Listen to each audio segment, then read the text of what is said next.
গল্পকথন by Kallol চ্যানেলে আপনারা শুনছেন শহীদ জননী জাহানারা ইমামের ১৯৭১ সালের মুক্তিযুদ্ধের দিনগুলির স্মৃতিকথা। ৭১-এর দিনগুলি, আজ ষষ্ঠ পর্ব। মে ২৫, ১৯৭১, মঙ্গলবার। আজ বিদ্রোহী কবি কাজী নজরুল ইসলামের জন্মজয়ন্তী বেশ শান শওকতের সঙ্গে পালিত হচ্ছে ঢাকায়। সন্ধ্যার পর টিভির সামনে বসেছিলাম। জামি সিঁড়ির মাথা থেকে মুখ বাড়িয়ে ডাকল, মা, শিগগির এসো, নতুন প্রোগ্রাম। দৌড়ে উপরে গেলাম। স্বাধীন বাংলা বেতারে বাংলা সংবাদ পাঠ করছে নতুন এক কণ্ঠস্বর। খানিক শোনার পর চেনা চেনা ঠেকল, কিন্তু ঠিক চিনে উঠতে পারলাম না। সালেহ আহমেদ নামটা আগে কখনো শুনিনি। রুমি বলল, নিশ্চয়ই ছদ্মনাম। বললাম, হতে পারে, তবে ঢাকারই লোক। এই ঢাকাতেই এই গলা শুনেছি, হয় নাটক নয় আবৃত্তি। এসব গবেষণা করতে করতে বাংলা সংবাদ পাঠ শেষ। আজকের প্রোগ্রামে বেশ নতুনত্ব, কণ্ঠস্বর সবই নতুন শুনছি। একজন একটা কথিকা পড়লেন, চরমপত্র। বেশ মজা লাগলো শুনতে। শুদ্ধ ভাষায় বলতে বলতে হঠাৎ শেষের দিকে একেবারে খাঁটি ঢাকাইয়া ভাষাতে দুটো লাইন বলে শেষ করলেন। অদ্ভুত তো, কিন্তু এখানে আলটিমেটামের মতো কিছু তো বোঝা গেল না। শরীফ বলল, ওই যে বলল না, একবার যখন এদেশের কাদায় পা ডুবিয়েছ আর রক্ষে নেই, গাজুইরা মায়ের চোটে মোড়ে কাদার মধ্যে শুয়ে থাকতে হবে, ওটাই আলটিমেটাম। কি জানি। জামি জানতে চাইল, গাজুরি আমার কি জিনিস? রুমি বলল, জানি না, আমার ঢাকাইয়া বন্ধু কাউকে জিজ্ঞেস করে নেব। ওই যে মুক্তি ফৌজের গেরিলা তৎপরতার কথা বলল, ঢাকার ৬ জায়গায় গ্রেনেড ফেটেছে। আমরা তো ৭-৮ দিন আগে এরকম বোমা ফাটার কথা শুনেছিলাম, কিন্তু ঠিক বিশ্বাস করিনি। ব্যাপারটা কি তাহলে সত্যি? আমার সারা শরীরে কাঁটা দিয়ে উঠল। ব্যাপারটা তাহলে সত্যি। সত্যি সত্যি তাহলে ঢাকার আনাচে কানাচে মুক্তি ফৌজের গেরিলারা প্রতিঘাতের ছোট ছোট স্ফুলিঙ্গ জ্বালাতে শুরু করেছে। এতদিন জানছিলাম বর্ডার ঘেঁষা অঞ্চলগুলিতেই গেরিলা তৎপরতা, এখন তাহলে খোদ ঢাকাতেও। মুক্তি ফৌজ কথাটা এত ভারী যে এইরকম অত্যাচারী সৈন্য দিয়ে ঘেরা অবরুদ্ধ ঢাকা শহরে বসে মুক্তি ফৌজ শব্দটা শুনলেও কেমন যেন অবিশ্বাস্য মনে হয়। আবার এই অবিশ্বাসের ভেতর থেকেই একটা আশা, একটা ভরসার ভাব ধীরে ধীরে মনের কোণে জেগে উঠতে থাকে। মে ২৬, ১৯৭১, বুধবার। আজ লেবু গাছ আনতে যাবার কথা ছিল, কিন্তু শরীফ দুপুরে অফিস থেকে ফিরে জানালো বিকেলে মিনি ভাইদের বাসায় যেতে হবে। রেবার খালাতো বোনের স্বামীকে গোপালপুরে মেরে ফেলেছে, খবর এসেছে। ওদের মন খুব খারাপ। ৪:৩০ গুলশান গেলাম। রেবার খালাতো বোন শামসুন্নাহারের স্বামী আনোয়ারুল আজিম রাজশাহী জেলার গোপালপুর সুগার মিলের অ্যাডমিনিস্ট্রেটর ছিল। তাকে এবং সেই সঙ্গে মিলের আরও অনেক বাঙালি অফিসার ও শ্রমিককে পাক আর্মির লোকেরা গুলি করে মেরে ফেলেছে। আজিমের বউ বাচ্চার কি হয়েছে কেউ জানে না। রেবা মিনি ভাইয়ের দ্বিগুণ মন খারাপ আরও একটি কারণে। শামসুন্নাহারের ছোট ভাই সালাউদ্দিনও বোনের কাছে ছিল। সে শুদ্ধ, পুরো পরিবারের কোনো খোঁজখবর নেই। আমরা মন খারাপ করে চুপচাপ বসে রইলাম অনেকক্ষণ। তারপর একসময় উঠে বাড়ি ফিরে এলাম। বাসায় ঢুকে দেখি একরাম ভাই লিলিবু এসেছেন, বাবার সঙ্গে আলাপ করছেন। একরাম ভাই বরিশালের এডিসি হয়ে বদলি হয়েছেন। এইরকম সময় ঢাকা থেকে সুদূর বরিশালে বদলি হওয়াতে একরাম ভাইয়ের মাথায় যেন আকাশ ভেঙে পড়েছে। এ কি দুর্দৈব! কিন্তু না গিয়েও তো উপায় নেই। ক্র্যাকডাউনের পরে কঠিন মার্শাল ল শাসন। এ সময় বদলি ক্যান্সেলের কোনো রকম তদবিরেরই অবকাশ নেই। তবে একটা সান্ত্বনা, বদলিটা প্রমোশনের। একরাম ভাই প্রথমে একাই যেতে চান, কিন্তু লিলিবু গো ধরে বসেছেন তিনিও সঙ্গে যাবেন। আমরা লিলিবুকে বোঝালাম এইরকম দুর্দিনে তার প্রথমে না যাওয়াই ভালো। একরাম ভাই ২-১টা ছেলেকে সঙ্গে নিয়ে প্রথমে যান, পরে অবস্থা বুঝে লিলিবু যাবেন। এখানেও তো ছেলেমেয়েরা সবাই রয়েছে, বাবা মা দুজনে একসঙ্গে গেলে ওরাও তো মুষড়ে পড়বে। তাছাড়া এখানে অনেক কাজও রয়েছে। একরাম ভাই বদলি হলেন, ঢাকার সরকারি বাসা রাখতে পারবেন না। বাসা খোঁজা, সেখানে পুরো সংসার উঠিয়ে নিয়ে গোছানো, লিলিবুর এখানে থাকাটা খুবই জরুরি। মে ২৮, ১৯৭১, শুক্রবার। আজ উঠোনে বিরাট ও গভীর গর্ত করে লেবু গাছ লাগানো হলো। গতকাল বিকেলে অফিসের একটা পিকআপ নিয়ে অনেক হুজ্জত করে গাছটা আনা হয়েছে। আনতে আনতে সন্ধে পেরিয়ে গিয়েছিল বলে গতকাল আর পোতা হয়নি। গ্যারেজটার পাশে রেখে দেওয়া হয়েছিল। এমনই যত্ন করে বিরাট পরিধি নিয়ে মাটি কেটে তোলা হয়েছিল এবং আজকে এমনই নিখুঁত অনড় অবস্থায় গাছটা লাগানো হয়েছে যে আশা করা হচ্ছে গাছটার একটা পাতাও মরবে না। অবশেষে শরীফ নিউজউইক টাইম ম্যাগাজিনের সেই দুর্লভ সংখ্যাগুলো টাইপ করা কপি বাড়ি আনতে পেরেছে। আমরা সবাই হুমড়ি খেয়ে পড়লাম। 3টে কপি, 2টো নিউজউইকের 5 এপ্রিল আর 12 এপ্রিল সংখ্যা, টাইম ম্যাগাজিনের 3 মে সংখ্যা। পাতলা টাইপ, কাগজে টাইপ করা ম্যাগাজিনে নিশ্চয়ই ছবি টবি ছিল। টাইপ কাগজে তার স্বাদ পাওয়া গেল না, তবু যে পড়তে পারছি এটাই বা কম কি। 5 এপ্রিলের নিউজউইকের প্রবন্ধটার শিরোনাম হল Pakistan plunges into civil war. Pakistan গৃহযুদ্ধে জড়িয়ে পড়েছে।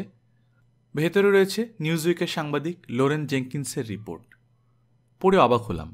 হোটেল ইন্টারকনে গৃহবন্দী থাকা অবস্থাতেও লোরেন জেঙ্কিন্স ঢাকার আর্মি ক্র্যাকডাউনের পুরো ঘটনা কি করে জেনে সেগুলো হুবহু তার কাগজে তুলে দিয়েছে সারা বিশ্বকে জানানোর উদ্দেশ্যে।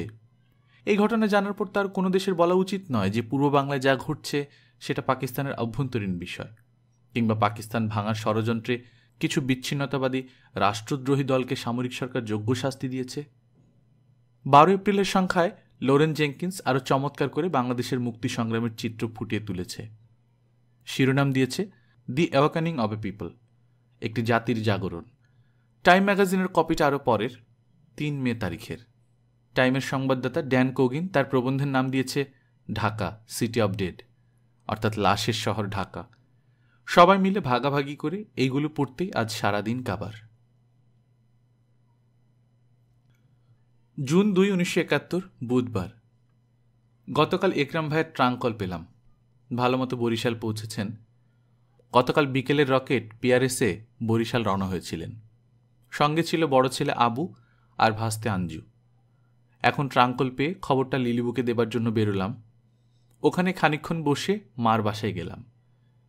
গতকাল থেকে সর্দি লেগেছে, সেই সঙ্গে অল্প জ্বর জ্বর ভাব। আজ বিছানায় শুয়ে থাকলে ভালো হতো, কিন্তু একবার বেরিয়ে যখন পড়েছি তখন সঙ্গে সঙ্গে বাড়ি ফিরতে ইচ্ছে হলো না। মার সঙ্গে আমার এক খালাতো বোনের বাড়ি বেড়াতে গেলাম। সেখান থেকে মাকে আবার 6 নম্বরে পৌঁছে দিয়ে বাড়ি ফিরতে ফিরতে 1:30। সর্দি সারানোর দেশি টোটকা কাঁচা পেঁয়াজ কুচি, শুকনো মরিচ পোড়া আর খাঁটি সর্ষের তেল গরম ভাতে মেখে খেলাম। এত হাঙ্গামা করে এত বড় লেবু গাছটা এনে এত কষ্ট করে পুঁতলাম, কিন্তু কোনো কাজে দিল না। আজ দেখছি এর পাতাগুলো মরতে শুরু করেছে। রুমি বলল, যে কেউ দেখে বুঝে ফেলবে এর তলায় কিছু লুকোনো আছে, গাছটা তুলে ফেলতে হবে। এত বড় গাছ তুলে ফেলা কি চারটিখানি কথা? ডালগুলো ছোট ছোট করে কেটে কাণ্ডটাও টুকরো টুকরো করে গোড়াটা তুলে ফেলা হলো। তারপর গাড়ির বুটিতে নিয়ে দূরের একটা ডাস্টবিনে ফেলে দিয়ে আসা হলো। খুব কষ্ট লাগলো গাছটা এভাবে কষায়ের মতো টুকরো করে কাটতে। ছোটবেলা থেকে জেনে আসছি ফলের গাছ নষ্ট করতে নেই, কিন্তু কি করব, যান বাঁচানোর তাগিদে গাছ কেটে ফেলে দিতে হলো। এখন আবার নতুন করে চিন্তা করো আর কোথায় কিভাবে গহনা লুকিয়ে রাখা যায়। আজ সর্দিটা খুব বেড়ে গেছে, জ্বরটাও যেন। সর্দি সারার একমাত্র ওষুধ বিছানায় শুয়ে বিশ্রাম। 2টো নোভালজিন গিলে শুয়ে রইলাম। একটু পরে রেবার ফোন, টাট্টু আমাদের বাসায় এসেছে কিনা। কি ব্যাপার? খুব উদ্বেগেও রেবার গলা সহজে কাঁপে না। রাগ হলেও সে চেঁচিয়ে কথা বলতে পারে না। খুবই ঠান্ডা মেজাজের মেয়ে, কিন্তু আজ ফোনে তার গলার কাঁপন বুঝতে পারলাম। দুপুরে আরও 2টো নোভালজিন খেয়ে জ্বরটা দেওয়ালাম। বিকেল হতে না হতেই রুমি, জামি, শরীফ সহ গুলশানের দিকে ছুটলাম। গিয়ে দেখি রেবা একেবারে বিধ্বস্ত হয়ে বিছানায় পড়ে আছে। চারপাশে তার আত্মীয় স্বজন বিষণ্ণ বদনে বসে আছে। মিনি ভাই, রেবা ও জাহিদের মুখে টুকরো টুকরো করে পুরো ঘটনাটা শুনলাম। সকালে টাট্টু দেরি করে ঘুমোয়, নাস্তা হলে ডেকে তুলতে হয়। আজও ডাকাডাকি হচ্ছিল, কিন্তু আজ আর সাড়া পাওয়া গেল না। শেষে রেবা ঘরে ঢুকে দেখে মশারি ফেলাই আছে, কিন্তু টাট্টু ভেতরে নেই। প্রথম দিকে হইচই না করে টাট্টুর বড় ভাই জাহির খুব সন্তর্পণে টাট্টুর বন্ধুদের কাছে খবর নেয়। না, টাট্টু তাদের কারোর সাথে যায়নি। তবে টাট্টুর 2 বন্ধুকেও নিজ নিজ বাড়িতে পাওয়া যায়নি। জাহির একটু আধটু আঁচ পেত টাট্টু কিছু একটা সঙ্গে জড়িত আছে, কিন্তু সে কোনোদিন খোলাখুলি বড় ভাইয়ের সঙ্গে এ নিয়ে কোনো আলোচনা করেনি। তাই সবাই ধারণা করছে টাট্টু লুকিয়ে মুক্তিযুদ্ধে চলে গেছে। আবার ভয়ও হচ্ছে পথে কোথাও খানসেনেদের হাতে ধরা পড়ল কিনা। ধরা পড়লেও তো জানবার কোনো উপায় নেই। রেবাকে এই প্রথম আকুল হয়ে কাঁদতে দেখলাম। মিনি ভাইও খুব বিচলিত, তবে বাড়ির কর্তা বলেই বোধহয় শান্ত ভাবটা বজায় রাখার চেষ্টা করছেন, কিন্তু বোঝা যাচ্ছে ভেতরটা তার ভেঙে যাচ্ছে। সন্ধ্যের মুখে বাসায় ফিরে এলাম, কিন্তু কিছুতেই স্বস্তি পাচ্ছি না। টাট্টু এক লাইনের একটা চিঠি লিখে গেলেও তো পারত। আজ স্বাধীন বাংলা বেতারেও তেমন মন লাগাতে পারলাম না। সেই কে যেন আজও চরমপত্র পড়লেন, রোজই পড়েন। কে পড়ছেন নাম শোনার জন্য প্রথম কদিন কান খাড়া করেছিলাম, কিন্তু না, কোনো নাম বলা হয়নি। ঘুরে ফিরে টাট্টুর কথাই মন এলোমেলো করছে। জামির মুখ চুন, টাট্টু তাকেও কিছু বলেনি। বন্ধুরই বিশ্বাসঘাতকতায় জামি খুবই মর্মাহত। আমি হঠাৎ গা ঝাড়া দিয়ে উঠে বললাম, চল নিচে যাই, মুড়ির মোয়া বানাবো, একটা কিছু তো করা দরকার। জুন ৩, ১৯৭১, বৃহস্পতিবার। আজ বিছানায় শটান, বেশ জ্বর। গত ৩ দিন ধরে আদার রস দিয়ে বারবার চা খাওয়ার ফলে সর্দি বসে গিয়ে কষ্ট আরও বেড়েছে। বুকে ব্যথা, নিঃশ্বাস নিতে হাঁপ ধরে। লুলু বিকেলে এসে বলল, মামি ৫০০ আর ১০০ টাকার নোট নাকি অচল করে দেবে। কে বলল, কোথায় শুনলি? সবাই তো বলাবলি করছে। গুজব, কোনো রিলায়েবল সোর্স আছে কিনা খোঁজ নে। নোট অচল হয়ে গেলে তো মুশকিল। ঘরে ২-৩ হাজার টাকা রাখা আছে, বেশিরভাগই ৫০০ আর ১০০ টাকার নোটে। রাতে শরীফ ঢাকা ক্লাব থেকে ফিরলে ওকে নোট অচলের গুজবটা বললাম। ও বলল, ঢাকা ক্লাবেও অনেকেই এই কথা নিয়ে আলোচনা করছে। আমি বললাম, কালই আমাদের ঘরের টাকাগুলি তাহলে ব্যাংকে জমা দিয়ে দিও। আরে অত ব্যস্ত হবার কি আছে, কথাটা গুজবও তো হতে পারে। তা হোক, আমাদের টাকা পয়সা বেশি নেই, কালকে জমা দিয়ে দাও তো, তারপর না হয় আবার তুলে রাখা যাবে। শরীফ একটু কাঁধ ঝাঁকিয়ে ড্রেসিং রুমের দিকে চলে গেল কাপড় বদলাতে, অর্থাৎ কথাটা তার মনোভূত হয়নি। জুন ৫, ১৯৭১, শনিবার। আজও শরীর খুব খারাপ, তবে গত ২ দিন যেমন উঠতেই পারিনি সেরকম নয়। জ্বর বন্ধ হয়েছে, অ্যান্টিবায়োটিক খাচ্ছি। আজ একটু আধটু উঠে হেঁটে বেড়াতে পারছি। সকালে খবরের কাগজে দেখিয়ে শরীফ বলল, শুধু শুধু খাটালে, এই দেখো। দেখলাম কাগজে হেডলাইন, কোনো কারেন্সি নোট অচল নয়, গুজব ভিত্তিহীন। খবরে বলা হয়েছে, পাকিস্তান সরকারের সকল কারেন্সি নোট চালু থাকবে, জনসাধারণের কাছে আইনসম্মত মুদ্রা হিসেবে তার গ্রহণযোগ্যতা অব্যাহত থাকবে। কোনো কোনো কারেন্সি নোট অচল করা হয়েছে বলে যে গুজব ছড়িয়েছে এবং কোনো কোনো খবরের কাগজে যে লেখা হয়েছে তা ভিত্তিহীন এবং তার পেছনে কোনো সত্যতা নেই। চুপ করে রইলাম। গতকাল আমার জেদে শরীফকে অনিচ্ছা সত্ত্বেও টাকা জমা দিতে হয়েছে। কেবল আমারই নয়, মায়েরও। শুক্রবার ১১টা পর্যন্ত ব্যাংকিং। ৯টাতেই রুমিকে মার বাড়ি পাঠিয়ে মার ১০০ টাকার ৫টা নোট আনিয়ে আমাদের পুরো ৩,০০০ টাকা শরীফের হাতে তুলে দিয়েছি জমা দেবার জন্য। দিলকুশা কমার্শিয়াল এরিয়াতে শরীফের অফিসের পাশেই ব্যাংক। ঘণ্টাখানিক পরে আবার ফোন করে জেনেছি টাকা জমা দিয়েছে কিনা।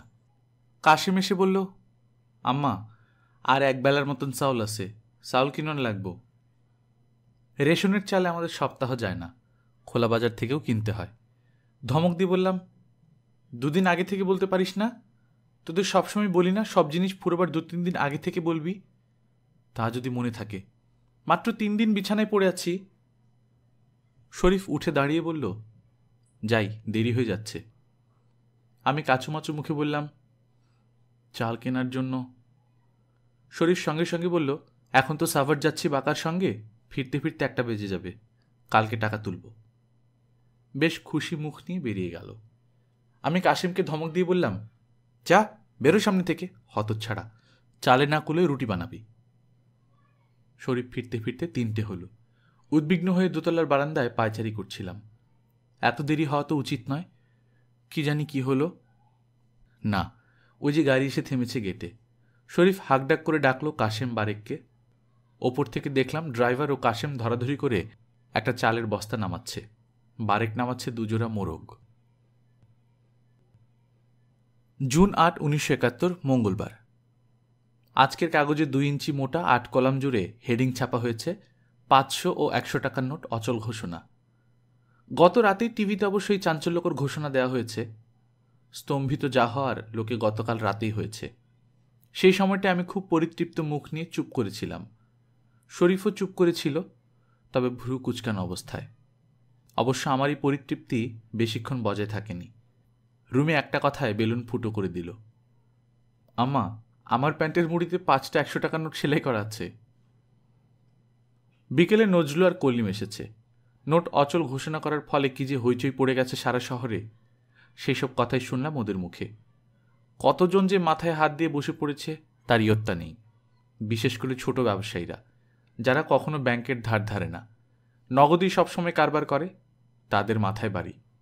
যে বুড়ো লোকটা আজ তার মেয়ের বিয়ের বাজার করার জন্য গতকাল ব্যাংক থেকে কয়েক হাজার টাকা তুলেছিল, তার কি উপায় হবে? কতজনে কত জরুরি পেমেন্ট আজ সকালেই করার জন্য গতকাল টাকা তুলেছে, তাদের তো মহা সর্বনাশ। পাওনাদারের কাছে তাদের মুখ নষ্ট। কারো কারো বাড়িতে বাজার করার মতো টাকা নেই। এক কথায় নোট অচল করে সামরিক সরকার দেশের সমগ্র জনজীবন স্থাণু করে দিয়েছে। জুন 9, 1971, বুধবার। আজ শরীর একদম ভালো। গোসল করে 11:30টাতে তৈরি হয়ে নিলাম। নজরুল আসবে এখনই, ওকে নিয়ে মার বাসায় যাব। গহনা রাখার বন্দোবস্ত অবশেষে হয়েছে। মার বাড়ির একতলায় সিঁড়িঘরে সিঁড়ির নিচে ছোট্ট একটা বাথরুম আছে। কয়েক মাস আগেই বাথরুমটা করা হয়েছে, এখনও প্যান বসানো হয়নি। এই প্যান বসানোর খালি জায়গাটা গহনার বাক্স রেখে সিমেন্ট করে দেওয়া হবে। রাজমিস্ত্রির কাজটা আমরাই করব। বালি সিমেন্ট মার বাড়িতেই আছে। নজরুর বাড়িতে তার বউয়ের ছাড়াও আরও কয়েকজন আত্মীয়ের গহনাও আছে। পরের আমানত নিয়ে তার দুশ্চিন্তার অন্ত নেই। নজরুল সেসব গহনা মার বাড়িতে পুঁতে রাখবে। নজরুল এলে রিক্সা করে মার বাড়িতে গেলাম। আমার গহনা, মার গহনা, নজরুল তার আত্মীয়দের গহনা সবগুলো একটা বড় বিস্কুটের চ্যাপ্টার টিনে রাখা হলো। সব গহনার লিস্ট করে তার 3টে কপি করা হলো। একটা লিস্ট গহনার বাক্সে থাকবে, বাকি 3টে 3 জনের কাছে। যার কাজ তার সাজে, অন্য লোকের হাতে বাজে। রাজমিস্ত্রির কাজ করতে গিয়ে 3 জনে মিলে একেবারে গলদঘর্ম হয়ে গেলাম।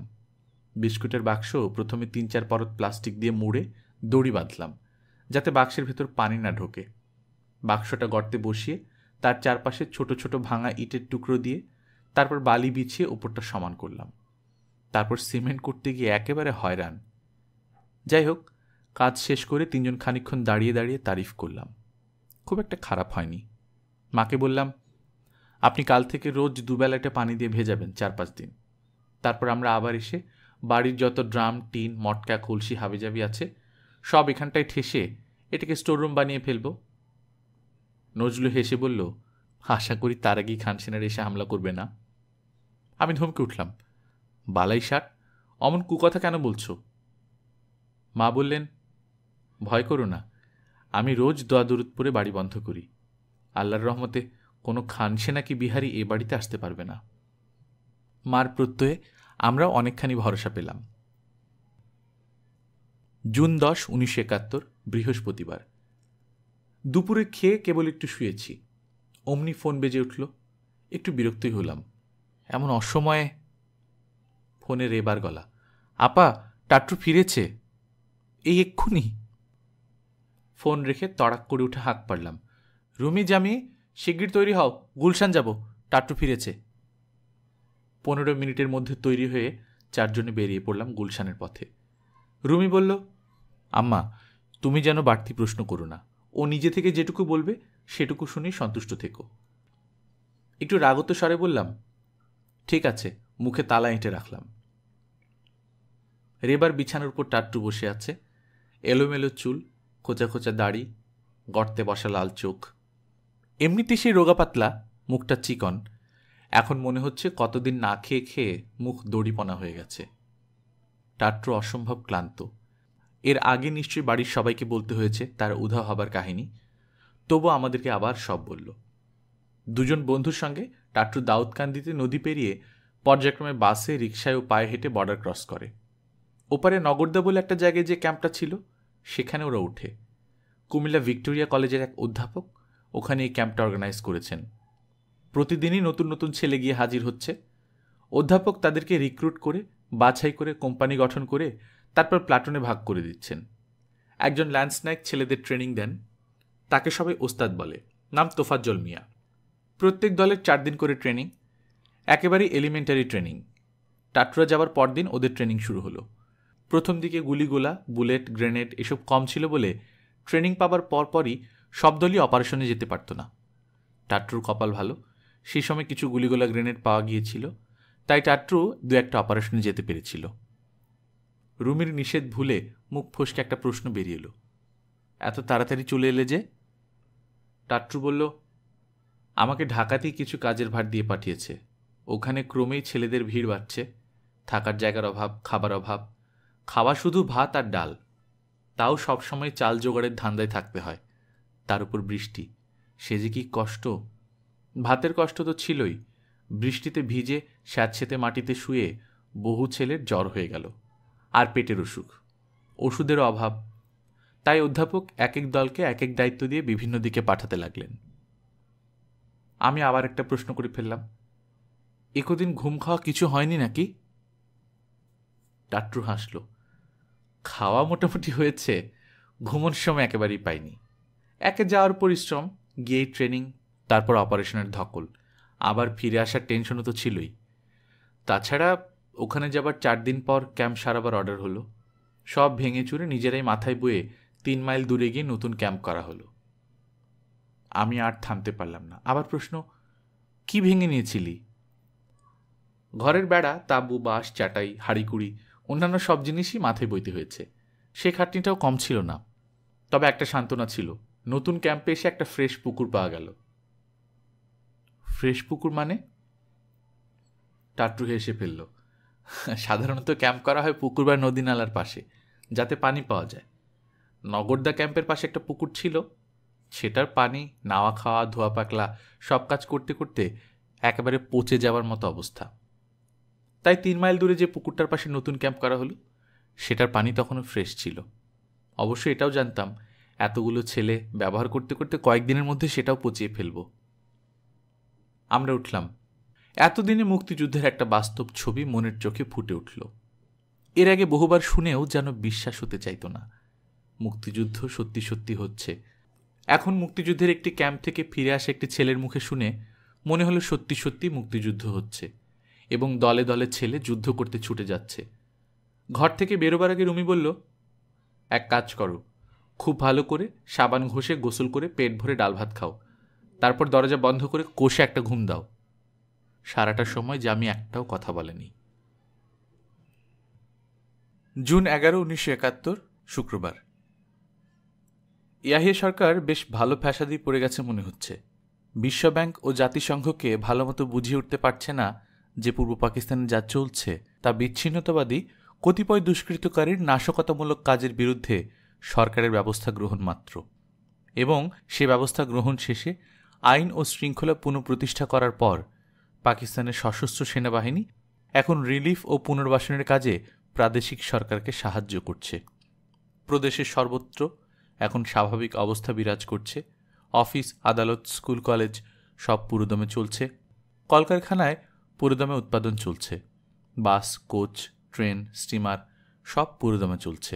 জনপ্রতিনিধিদের কাছে ক্ষমতা হস্তান্তরের বিষয়টি ইয়াহিয়া মোটেও ভোলেননি। পূর্ব পাকিস্তানের ওই বিচ্ছিন্নতাবাদী দুষ্কৃতকারীদের নাশকতামূলক আন্দোলনের জন্যই তার ক্ষমতা হস্তান্তরের পরিকল্পনাটি একটু পিছিয়ে গেছে মাত্র, কিন্তু তার লক্ষ্য অভ্রান্ত রয়েছে। তিনি নির্বাচন বিফলে যেতে দেবেন না। জনপ্রতিনিধিদের কাছে ক্ষমতা হস্তান্তরের পরিকল্পনা তিনি অতি শীঘ্রই ঘোষণা করবেন। তবে হ্যাঁ, জনগণের প্রতিনিধিদের কাছে ক্ষমতা হস্তান্তর করতে গিয়ে তিনি দেশে বিশৃঙ্খলা সৃষ্টি হতে দিতে পারেন না। সেই জন্য একটুখানি দেরি হচ্ছে। পূর্ব পাকিস্তান আওয়ামী লীগের প্রাদেশিক ও জাতীয় পরিষদ সদস্যদের খুঁজে বের করার জন্য ইয়াহিয়া বেগম আখতার সোলাইমানকে ঢাকা পাঠিয়েছেন তার ক্ষমতা হস্তান্তর ঘোষণার পরপরই। বেগম আখতার ঢাকা এসে ইতোমধ্যে অনেক আওয়ামী লীগ এমএলএ ও এমপির সঙ্গে যোগাযোগ করে ফেলেছেন। খবরের কাগজে প্রকাশ, তিনি 109 জনের স্বাক্ষর জোগাড় করে ফেলেছেন। খুবই নিবেদিত প্রাণ করিতকর্মা মহিলা, বোঝা যাচ্ছে। বারবার এসব কথা বলে রেডিও, টিভি, খবরের কাগজের প্রচার মাধ্যমে এত সব সাফাই গিয়েও পাকিস্তান সরকার বিশ্বব্যাংক কর্তৃপক্ষকে ভোলাতে পারছে না। চলতি বছরে বৈদেশিক ঋণের মে-জুন মাসের কিস্তি $3 কোটি শোধ দেয়া পাকিস্তানের পক্ষে এখনই সম্ভব নয় বলে এইড কনসোর্টিয়ামের কাছে পাকিস্তান 6 মাসের সময় চেয়েছিল, গত মাসের 1 তারিখেই। সে সময় দেয়া হবে কিনা এখনও পর্যন্ত তার কোনো সুরাহা হয়নি। গত মাসের শুরুতেই এসব বিষয় সরেজমিনে তদন্ত করার জন্য ওয়ার্ল্ড ব্যাংকের এইড টু পাকিস্তান কনসোর্টিয়ামের চেয়ারম্যান মিস্টার পিটার কার্গিল একদল সহকর্মী নিয়ে ইসলামাবাদে হাজির। পাকিস্তানি প্রচার মাধ্যমের ভাষায় অবশ্য সেটা ছিল আলোচনা।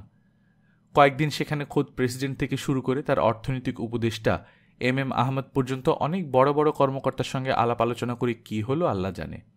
কদিন পর এম আহমেদ দৌড়ালেন ওয়াশিংটনে ওয়ার্ল্ড ব্যাংকের প্রেসিডেন্ট ম্যাকনামারের কাছে দরবার করতে। তারপরেও তো মাস কাবার হয়ে গেল। মরিয়া হয়ে ইয়াহিয়া 24 মে ক্ষমতা হস্তান্তরের কথাও ঘোষণা করলেন। কিন্তু কোথায় কি? বিশ্বব্যাংক মিশন এখন 10 দিন ধরে পূর্ব পাকিস্তান সফর করছে। ওদিকে উথান্ট পূর্ব পাকিস্তানকে সাহায্য দিতে সম্মত হয়েছে, তবে সে সাহায্য জাতিসংঘের বিশেষ সংস্থাগুলোর মাধ্যমে বিতরণ করতে হবে। পাকিস্তান তাতে রাজি নয়। পাকিস্তান সরকার জোর গলাতে মাথা নেড়ে বলছে পাকিস্তানের নিজস্ব রিলিফ সংস্থা এসব সাহায্য সামগ্রী বিতরণের কাজে যথেষ্ট পটু, কিন্তু উথান্ট তাতে ভুলছে না। জাতিসংঘের high commissioner for refugees prince Sadruddin Aga খানও এখন ঢাকায়। তাকে বোধহয় মুশকিল আসান হিসেবে ইয়াহিয়া জাতিসংঘ থেকে ডেকে এনেছেন। পূর্ব পাকিস্তানের সাম্প্রতিক গোলযোগের সময় যেসব প্রকৃত পাকিস্তানি বিদ্রোহী এবং দুষ্কৃতকারীদের ভীতি ও হুমকি প্রদর্শনের মুখে পাকিস্তান ত্যাগে বাধ্য হয়ে সীমান্তের অপর পারে গমন করেছেন, তাদের সকলকে সাদরে ফিরিয়ে নিয়ে পুনর্বাসিত করবেন, এই মর্মে প্রেসিডেন্ট ইয়াহিয়া এক বিবৃতিতে আশ্বাস প্রদান করেছেন। এবং এর প্রেক্ষিতে গত সপ্তাহেই ভারত থেকে পূর্ব পাকিস্তানে প্রবেশের বিভিন্ন গুরুত্বপূর্ণ পথের উপর অভ্যর্থনা শিবির খোলা হয়েছে। ঢাকায় আসার আগে প্রিন্স সদরুদ্দিন ইসলামাবাদে কয়েকদিন ছিলেন। বলার অপেক্ষা রাখে না প্রেসিডেন্টের কাছ থেকে যথাযোগ্য ব্রিফিং নেবার জন্যই। গতকাল ঢাকায় পৌঁছেই প্রিন্স ব্যস্ত হয়ে পড়েছেন খাঁটি পাকিস্তানিদের পূর্ব পাকিস্তানে প্রত্যাবর্তন এবং পুনর্বাসন সম্পর্কে গভর্নর থেকে শুরু করে বিভিন্ন সরকারি কর্মকর্তাদের সঙ্গে আলোচনা করতে। তিনি আজই চুয়াডাঙ্গা আর বেনাপোলের কাছে দুটো অভ্যর্থনা কেন্দ্র পরিদর্শন করে এসেছেন। কি নিষ্ঠা, কি উদাস্ত পরিশ্রম! ওদিকে মার্কিন যুক্তরাষ্ট্রের জাতিসংঘ রাষ্ট্রদূত 3 দিন আগেই উথান্টকে জানিয়েছেন আমেরিকান সরকার আরও অতিরিক্ত $15 মিলিয়ন বরাদ্দ করেছেন ভারতে পূর্ব পাকিস্তানি উদ্বাস্তুদের সাহায্যের জন্য। আরও খবর, মিশর ভারতে পাঠাচ্ছে প্রচুর পরিমাণে কলেরা ভ্যাকসিন। কল্পনার চোখে দেখলাম ইয়াহিয়া এই খবর পেয়ে মাথার চুল ছিঁড়ছেন, আর উদ্বাস্তু সংক্রান্ত হাইকমিশনার প্রিন্স সদরুদ্দিনকে কোনো কমমেন্ট নয় বলে গাল দিচ্ছেন। আজ থেকে ঢাকায় সান্ধ্য আইন সম্পূর্ণ প্রত্যাহার। জুন 12, 1971 শনিবার। শহরে কলেরার প্রকোপ ক্রমেই বাড়ছে। দেশের অন্যান্য জায়গায় কলেরার কথা আগেই কানে এসেছে। কলকাতার শরণার্থী শিবিরে কলেরা মহামারী আকারে ছড়িয়ে পড়েছে। মজার কথা, দেশের প্রচার মাধ্যমগুলোতে কলকাতা কলেরার কথা যতটা ফলাও করে বলা ও লেখা হচ্ছে, দেশের কলেরার কথা ততটাই চেপে যাওয়া হচ্ছে। কলেরা এখন ঢাকাতেও। সবাই সবাইকে বলছে মাছ খেও না। মাছ তো কবে থেকেই খাওয়া ছেড়েছি, সেই নদীতে লাশের বহর ভেসে থাকার পর থেকেই। টিএবিসি ইঞ্জেকশন নেওয়া দরকার। মিয়াকে ফোন করা হয়েছিল গতকাল। সে আজ দুপুর 12টা নাগাদ বাসায় আসবে। মিয়া অর্থাৎ ডক্টর জহুরুল হক রেবার বড় বোনের দেবর, হলি ফ্যামিলি হাসপাতালে কর্মরত। 10টার দিকে নিউ মার্কেটে গিয়ে ইঞ্জেকশনের জন্য ওষুধ কিনে মার বাসায় গেলাম। টিএবিসি দেবার জন্য মাকে আর লালুকে নিয়ে এলাম। 5টার সময় রুমি বলল, গাড়িটা একটু নেব আব্বু। শরীফ বলল, আমাকে ক্লাবে নামিয়ে দিয়ে যা। রুমি গাড়িতে ওঠার আগে আস্তে করে বললাম, সাবধানে। রুমি একটু হাসলো আমার দিকে চেয়ে। সন্ধ্যার আগ দিয়ে মনু এলো। বললাম, রুমি তো একটু বেরিয়েছে, এসে পড়বে এক্ষুনি, যাও ওপরে ওর ঘরে গিয়ে বসো। মনু দোতলায় উঠতে না উঠতেই রফিক এলো। শরীফ নেই শুনে বেশিক্ষণ বসল না, আমিও চাপাচাপি করলাম না। এখন মনুর সঙ্গে কথা বলার জন্য উদ্গ্রীব হয়ে আছি। রফিককে বিদায় দেবার জন্য দরজা খুলতেই দেখি ওয়াহেদ সাহেবরা ঢুকছেন, শরীফের এক ইঞ্জিনিয়ার বন্ধু। বলে উঠলাম, শরীফ যে এক্ষুনি ক্লাবে গেল, আপনারও নাকি যাবার কথা? ভদ্রলোক থতমতে খেয়ে বললেন, তাই নাকি? তাহলে ক্লাবেই যাই। উনি চলে যেতেই দরজা বন্ধ করে আমি দুধদার উপরে উঠে এলাম। মনু আর জামি বসে বসে গল্প করছে। আমাকে দেখে মনু একটু উঠে দাঁড়িয়ে আবার বসল। আমি বললাম, কি খবর বলো? খবর আর কি, এই চলছে। বিভিন্ন গেরিলা গ্রুপ ঢাকায় আসছে, আলাদাভাবে নির্দেশ মতো কাজ ছেড়ে আবার চলে যাচ্ছে। আমরা ইচ্ছে করেই একদল আরেক দলের সঙ্গে যোগাযোগ রাখার চেষ্টা করি না। অবশ্য দেখা সাক্ষাৎ হয়েই যায়, বন্ধুবান্ধব সব গ্রুপেই আছে। মনু চুপ করল। আমি আর কোনো প্রশ্ন করলাম না। প্রশ্ন করা নিষেধ, বেশি জানা বিপজ্জনক। আমি অন্য প্রসঙ্গ তুললাম। পাকিস্তানের অর্থনৈতিক অবস্থা তো খুব খারাপ। মনু সপ্রশ্ন চোখ তুলে তাকালো। বললাম, 3 মাস থেকে উৎপাদন বন্ধ, রপ্তানি বন্ধ। ওয়ার্ল্ড ব্যাংকের লোন শোধ করার ক্ষমতা নেই, নতুন লোন পাবার কোনো আশা দেখা যাচ্ছে না, অথচ বাজেট তৈরির সময় এসে গেল। এত ঢাকঢাক করার পরেও গভর্নমেন্ট এইটুকু কথা স্বীকার করতে বাধ্য হয়েছে, মার্চ এপ্রিলে প্রদেশের উৎপাদনে যা ক্ষতি হয়েছে তা পূরণ করা কঠিন হবে। গত বছর রপ্তানি খুব ভালো হয়েছিল, এবার এক্কেবারে গোল্লা। মনু বলল, অথচ পাকিস্তান সরকার কীরকম দোকান কাটা নির্লজ্জ দেখুন। বলছে জাপানের কাছে $3 কোটি ধার পাওয়ার কথা ছিল, সেটা জাপান দেয়নি বলেই পাকিস্তান এখন ওয়ার্ল্ড ব্যাংকের ধার শোধ করতে পারছে না। মনু দেখছি দেশের হালচালের খবর বেশ ভালো রাখে। হঠাৎ একটা আওয়াজে চমকে উঠলাম। দূরে কোথাও বোমা ফাটল বোধ হয়। প্রথমটা রেশ মেলাতে না মেলাতেই আরেকটা শব্দ, তারপর আরও একটা। আমি ছটফট করে উঠে দাঁড়ালাম। ঘড়িতে দেখলাম 8টা বাজে। কথায় কথায় এতটা সময় চলে গেছে। রুমি এখনো ফিরছে না কেন? ওই এক দোষ, গাড়ি হাতে পেলে হয়, সময় জ্ঞান তখন আর থাকে না। জামি রেডিওতে স্বাধীন বাংলা বেতার ধরল। আমি স্থির হয়ে শুনতে পারছিলাম না। তোমরা শোনো বলে ছাদে উঠে গেলাম। একটু পরেই গাড়িটাকে গেটে ঢুকতে দেখলাম। তরতর করে নিচে নেমে গিয়ে নিজেই দরজা খুললাম। রুমির মুখে কাচুমাচু হাসি। ধমক দিয়ে বললাম, গাড়ি হাতে পেলে হুঁশ থাকে না না? ওদিকে মনু এসে বসে আছে সেই সন্ধ্যা থেকে। কোন রাস্তা দিয়ে এলি? কোনো শব্দ পেয়েছিস? পেয়েছি, ঠিক বুঝতে পারলাম না কোথায়। একটু পরে শরীফ বাড়ি ফিরল। বলল, ওরা ঢাকা ক্লাব সুইমিং পুলের বারান্দায় বসেছিল, উত্তর দিকে বোমা ফাটার শব্দ পেয়েছে। খুব সম্ভব রেডিও স্টেশনে ফেটেছে, কারণ ঢাকা ক্লাবের উত্তরই রেডিও স্টেশন।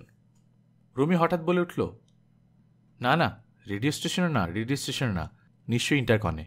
ওখানে এখন ওয়ার্ল্ড ব্যাংক মিশনের লোকজন আর ইউনাইটেড নেশনসের প্রিন্স সদরুদ্দিন আছে। আমি বাজি রেখে বলতে পারি বোমা ওখানেই ফেটেছে। আমাদেরও তাই মনে হলো। ওখানে বোমা ফাটানোর যৌক্তিকতাই সবচেয়ে বেশি। মনু উঠে দাঁড়ালো। রুমির দিকে চেয়ে ধীর শান্ত গলায় বলল, আমরা পরশুদিন সকালে রওনা দেব। জুন 13, 1971, রবিবার। দুপুর হতে হতে বহুজনের মুখে বিস্তারিত খবর জানা গেল। 3টে গ্রেনেড গতকাল ইন্টারকনের পোর্চেই বিস্ফোরিত হয়েছে। মুক্তিযোদ্ধা গেরিলাদের কাজ এটা। বিশ্বব্যাংক মিশনের লোকজন এবং উদ্বাস্তু বিষয়ক হাইকমিশনার প্রিন্স সদরুদ্দিনকে একটুখানি জানান দেয়া যে পূর্ব পাকিস্তান আর নেই, এটা এখন যুদ্ধরত বাংলাদেশ। রুমে আগামীকাল যাবে। ওর প্যান্টের মুড়ি খুলে 100 টাকার নোট বের করে জমা দিতে হয়েছে। এখন আবার 50 টাকার নোট ভাঁজ করে সেলাই করলাম। আগের মতো অত দেয়া গেল না, মুড়ি বেশি মোটা দেখায়। খানসেনারা সার্চ করার সময় কোমর হাতিয়ে দেখে। সন্ধ্যার পর রুমি নাদিমকে বাসায় নিয়ে এলো। অবসরপ্রাপ্ত মেজর কাজী নুরুজ্জামানের ছেলে। মেজর জামান ক্র্যাকডাউনের সঙ্গে সঙ্গেই ওপারে চলে গেছেন। বর্ডার সংলগ্ন কোন একটা রণাঙ্গনে মুক্তিযুদ্ধে রত আছেন। ওর স্ত্রী সুলতানা জামান এবং 2 মেয়ে নায়লা এহমার ও লুবনা মারিয়াম মে মাসে চলে গেছে ওপারে। বাকি শুধু নাদিম। এখন রুমির সঙ্গে যাবে। আজ রাতটা এখানেই থাকবে। রাত 9টার দিকে নাদিমের মামা এলেন ওর সঙ্গে দেখা করতে। আর এলো সাদ আন্দালিব, রুমির অভিন্ন হৃদয় বন্ধু। সাদ আবার নাদিমের ফুফাতো ভাইও। ওরা খানিকক্ষণ থেকে তারপর চলে গেছে। জুন 14, 1971, সোমবার। আবার সেই সকাল উঠে যন্ত্রচালিতের মতো তৈরি হওয়া, নাস্তা খাওয়া, গাড়িতে নিয়ে মাঝপথে কোথাও নামিয়ে দেয়া। নাদিম আর রুমি চলে গেল। সারাটা দিন বাগানে কাটালাম। কাশিমকে রান্নাঘরে আর জামিকে বাবার কাছে রেখে বারেককে নিয়ে সারাদিন ধরে আগাছা নিড়ালাম। সেই সঙ্গে সঙ্গে বারেককে বকুনি। তোকে না রোজ বিকেলে আগাছা নিড়াতে বলেছি, কতদিন খুরপি লাগাসনি? দাঁড়িয়ে না দেখলে কাজ করবি না না? তাহলে বলে দে, এক্ষুনি মাইনেপত্র দিয়ে বিদায় করে দিই। কে যেন গেট দিয়ে ঢুকে আমার কাছে এসে দাঁড়ালো। মুখ তুলে দেখি খুকু, ডাক্তার একে খানের মেয়ে। ওরা কিছুদিন থেকে রাজশাহীতে। ডাক্তার এখন ওখানকার হাসপাতালে পোস্টেড। বললাম, খুকু কবে এলে, কার সঙ্গে? ডাক্তার এসেছে, চলো ঘরে চলো। খুরপি ফেলে খুকুকে নিয়ে ঘরে গেলাম। নিচের বাথরুম থেকে হাত ধুয়ে এসে বসলাম। খুকু, তার ভাই খোকন এবং খালা মঞ্জু, এই 3 জন মার্চের মাঝামাঝি পাবনার এনায়েতপুরে নানার বাড়িতে চলে যায়। এতদিন ওরা গ্রামেই ছিল। ক্র্যাকডাউনের পর প্রায় 3 সপ্তাহ রাজশাহীর কোনো খবর পায়নি। তারপর বাপের চিঠিতে জানে সবাই বেঁচে আছে। তোমাদের গ্রামে মিলিটারি কোনো উৎপাত হয়েছিল? না, আমাদের গ্রামে মিলিটারি যায়নি, তবে খবর পেতাম অন্যদিকে অনেক গ্রাম জ্বালিয়ে পুড়িয়ে দিয়েছে। টেলিফোন, টেলিগ্রাফ লাইন সব নষ্ট হয়ে গিয়েছিল। চিঠিপত্র অনেকদিন যায়নি। ঢাকা এলাকার সঙ্গে, সারোয়ার মামার সঙ্গে। খোকন, মঞ্জু ওরা কোথায়? ওরা এনায়েতপুরে আছে, পরে আসবে। একসঙ্গে সবাই আসতে সাহস পেলাম না। পথঘাট কীরকম আছে কিছুই তো জানা ছিল না। খালাম্মা, আব্বাকে ফোন করতে হবে। হ্যাঁ, নিশ্চয়ই। তক্ষুনি ট্রাঙ্কল বুক করলাম রাজশাহীতে। খুকুকে বললাম, ফোন না পাওয়া পর্যন্ত তুমি এখানেই থাকো, চা নাস্তা খাও, কাগজ পড়ো, টিভির সময় হলে টিভি দেখো, তারপর স্বাধীন বাংলা রেডিও শুনো। গ্রামে শুনতে স্বাধীন বাংলা? শুনতাম খালাম্মা, গ্রামের ট্রানজিস্টর ছাড়া তো আর কিছু ছিল না, তাই সবসময় রেডিওই শুনতাম। 25শে মার্চের পরে তো খালি আকাশবাণী আর বিবিসি শুনতাম। তারপর স্বাধীন বাংলা রেডিও শুনতে পেলাম। অনেক রাত পর্যন্ত লাইন পাওয়া গেল না। শেষে খুকু বলল, এখন বাসায় যাই খালাম্মা, কাল সকালে আবার চেষ্টা করব। জুন 15, 1971, মঙ্গলবার। সকালে উঠেই ডাক্তার একে খানকে আবার ফোন বুক করলাম। খুকুর পৌঁছানোর খবরটা দেয়া দরকার। খুকুকে বললাম, তুমি ওপরে থাকো, জামির সঙ্গে গল্প করো, ফোন এলে আমার বেডরুমে ধরো, আমি নিচে একটু সংসারের কাজ করি। 11টার সময় বোরহানুদ্দিন খান জাহাঙ্গীর এলেন। ঢাকা ইউনিভার্সিটির রাষ্ট্রবিজ্ঞানের অধ্যাপক এবং লেখক। মার্চের অসহযোগ আন্দোলনের সময় একদিন বাংলা একাডেমিতে স্বাধীন বাংলার রূপরেখা বলে একটা দুঃসাহসী প্রবন্ধ পাঠ করেছিলেন। আগেও চিনতাম, কিন্তু ওই প্রবন্ধ পাঠের পর থেকেই যোগাযোগটা বেড়েছে। চা নাস্তা দিয়ে জিজ্ঞেস করলাম, হাসান হাফিজুর রহমানের কোনো খবর জানেন? বোরহান চমকে বললেন, না। কেন, কিছু শুনেছেন? না না, ভয় পাওয়ার কোনো কারণ নেই, ওর কোনো খবর জানি না তাই। আমিও জানি না, লুকিয়ে আছেন কোথাও, হয়তো কোনো গ্রামে। ওর খবর পেলে আমাকে জানাবেন। জানাবো। বোরহান খুব কম কথা বলেন। দুটো কাজের ভার দিলেন। ঢাকা বিশ্ববিদ্যালয়ের বাংলার অধ্যাপক মনসুর মুসার স্ত্রী শামসুন্নাহার মুসা মুসলিম কমার্শিয়াল ব্যাংকের মহিলা শাখায় কাজ করেন। বলাকা বিল্ডিংয়ে ব্যাংক। ওর কাছে গিয়ে কিছু কথা বলতে হবে, আর বাংলা একাডেমির ডিরেক্টর কবির চৌধুরীকে একটা চিঠি দিতে হবে। ঠিক আছে, কালকে যাব। রাজশাহীর লাইন পেলাম 1:30টায়। খুকু তার আব্বা আমার সঙ্গে কথা বলল। আমি 2-4টে কথা বললাম। একে খান জিজ্ঞেস করলেন, আপনারা সবাই ভালো তো? শরীফ, রুমি জামি, শরীফের আব্বা? হ্যাঁ, সবাই ভালো। জবাব দেওয়ার সময় বুকে ব্যথা লাগল। রুমি ভালো আছে কি জানি না তো। জুন 16, 1971, বুধবার। কবির চৌধুরী বারুদের স্তূপের উপর বসে আছেন। বাংলা একাডেমিতে চিঠি সঙ্গে নিয়ে ঢোকা ঠিক হবে না। বোরহানও সেই কারণে নিজে যায়নি। 10টার সময় ফোন করলাম কবির চৌধুরীকে। ওর ফোন ট্যাপ হয়। কথাবার্তা সাবধানে বলতে হবে। নাম কিছু বললাম না, শুধু বললাম, আপনার বন্ধুর যে খুব অসুখ, আজই একবার আসবেন। আমার যা মার্কামারা গলা, নাম না বললেও কারোরই চিনতে অসুবিধা হয় না। উনি বললেন, সত্যি খুব অন্যায় হয়ে গেছে, এতদিন খবর না নিয়ে। আচ্ছা, যাব।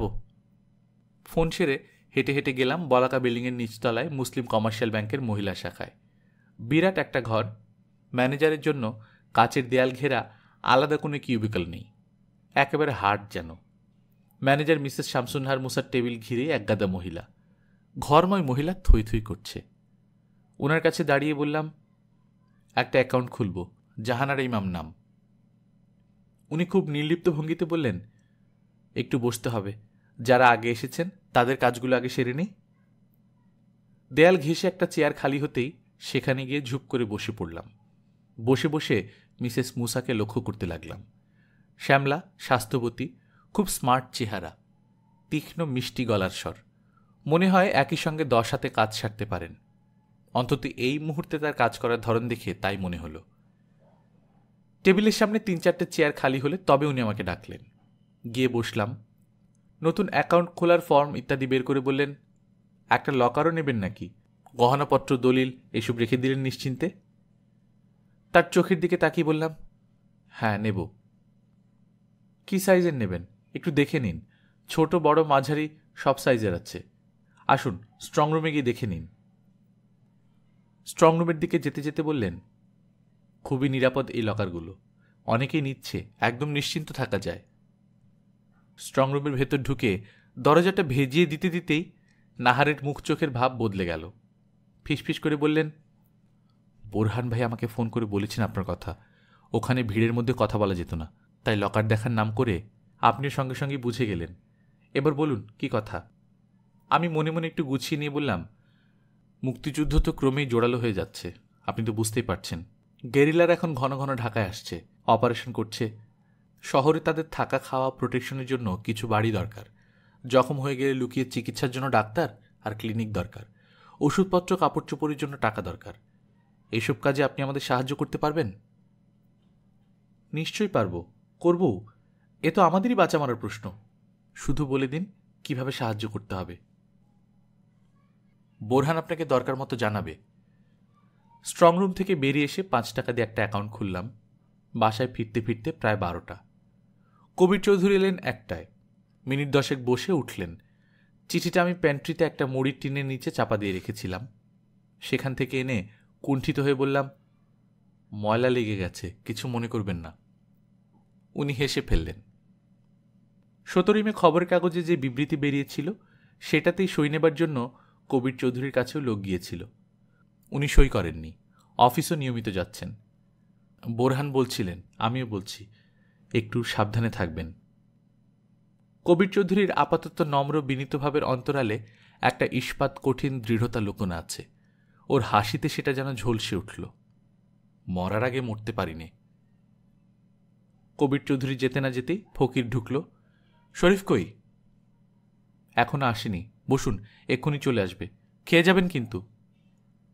শরীফ এলে আমরা 4 জন খেতে বসলাম। ফকির চারদিকে তাকিয়ে বললেন, রুমি কই?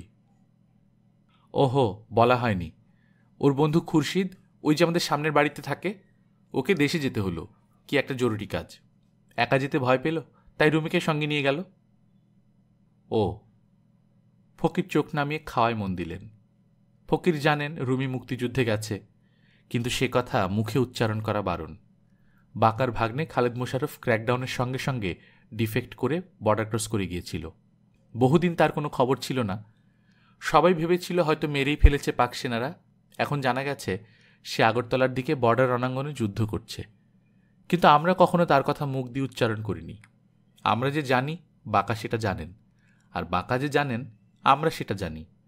কিন্তু আমরা আর বাকার একত্র হলে কখনো তার সম্পর্কে কোনো আলোচনা করি না। এটাই নিয়ম। ফকির বুঝি বা ভুলে জিজ্ঞেস করে ফেলেছিলেন। ঢাকাকে জাতে ওঠানোর জন্য সামরিক সরকার উঠে পড়ে লেগেছে। ঢাকার রাস্তাগুলোর নাম বদলানো হয়েছে। আজকের কাগজে লম্বা ফিরিস্তি বেরিয়েছে। লালমোহন পোদ্দার লেন হয়েছে Abdul Karim Ghaznavi street, Shankharibazar lane Gulbadan street, Nabinchand Goswami road Bakhtiyar Khilji road, Kalicharan Saha road Gazi Salauddin road, SK Das road Sirajuddin road, Shashibhushan Chatterjee lane Syed Salim street. খানিক পড়ার পর হয়রান হয়ে গেলাম। এত নাম পড়া যায় না। পড়তে পড়তে চোখে ধাঁধিয়ে ওঠে। জামি বলল, একটা জিনিস লক্ষ্য করেছ মা, লেনগুলো সব স্ট্রিট কিংবা রোড হয়ে গেছে। শরীফ হেসে ফেলল।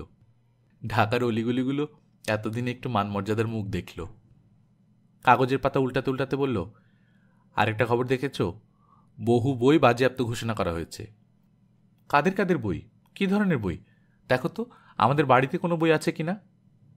শরীফ পড়তে পড়তে বলল, সব ধরনের বই তো দেখছি, রাজনীতি, সঙ্গীত, নাটক, তবে অনেক লেখকেরই নাম আগে শুনেছি বলে মনে হচ্ছে না। শরীফ নীরবে পড়ে চলল। আমি খানিকক্ষণ তাকিয়ে শেষে অধৈর্য হয়ে বলে উঠলাম, জোরে পড়ো না কেন, আমরাও শুনি। শরীফ লিস্টের ওপর চোখ বোলাতে বলেতেই বলল, আমিও তোমার মতো হাঁপিয়ে পড়ব তাহলে। শুধু দেখছি কোনো বই আমাদের বাড়িতে আছে কিনা।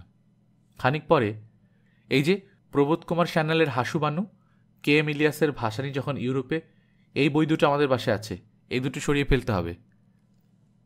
ভাসানী যখন ইউরোপে বইটা অনেক আগে থেকেই বাজেয়াপ্ত হয়ে আছে। আমরা তো সেই কবেই বইটা ড্রেসিং রুমের ওয়ার্ড্রোবের তলায় লুকিয়ে রেখেছি।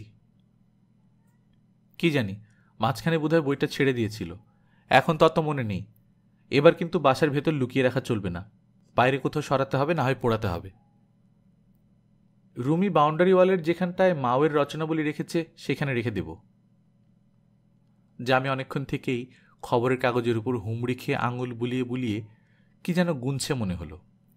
তাকিয়ে দেখলাম ঢাকার রাস্তার নাম পরিবর্তনের তালিকার উপর দিয়ে আঙুল বুলোচ্ছে আর মুখে বিড়বিড় করে গুনছে। অনেকক্ষণ পরে মাথা তুলে বলল, 150টা রাস্তার নাম বদলেছে, তাও শেষে লেখা অসমাপ্ত। তার মানে আরও নাম বদলানো হয়েছে। খবরের কাগজওয়ালারা এত নাম ছাপিয়ে কুলি উঠতে পারেনি। আর যাদের উপর ভার ছিল এতগুলো মুসলমানি নাম জোগাড় করার, তাদের অবস্থা কি ছেঁড়াবেড়া হয়েছে তা বোঝাই যাচ্ছে। জামি ছেঁড়াবেড়া কথাটা শিখেছে চরমপত্র শুনে। আরও একটা শিখেছে, গ্যাঞ্জাম। আমাদের শুনতে বেশ মজাই লাগে। গল্পকথন বাই কল্লোল চ্যানেলে আপনারা শুনছিলেন শহীদ জননী জাহানারা ইমামের ৭১-এর দিনগুলি, আজ ৬ষ্ঠ পর্ব। আপনারা যারা গল্পকথন বাই কল্লোল চ্যানেলকে ফিনান্সিয়ালি স্পন্সর করতে চান তারা patreon.com/কল্লোল এই লিঙ্কে গিয়ে হেল্প করতে পারেন। যারা সাবস্ক্রাইব করেননি সাবস্ক্রাইব করে ফেলবেন। আমাদের নতুন একটা চ্যানেল হচ্ছে গল্পকথন বাই কল্লোল চ্যাপ্টার 2, লিঙ্কটা আমরা ডেসক্রিপশনে দিয়ে দিয়েছি। সেখানে আমরা নিয়মিতভাবে ছোট গল্প দিয়ে যাচ্ছি। আপনারা যারা ছোট গল্প শুনতে পছন্দ করেন তারা সেখানে গিয়ে সেই চ্যানেলে সাবস্ক্রাইব করে আপনার সাথে থাকতে পারেন। বেশি বেশি করে বই পড়বেন, আশেপাশে মানুষজনকে ভালো রাখবেন, নিজে ভালো থাকবেন। টাটা।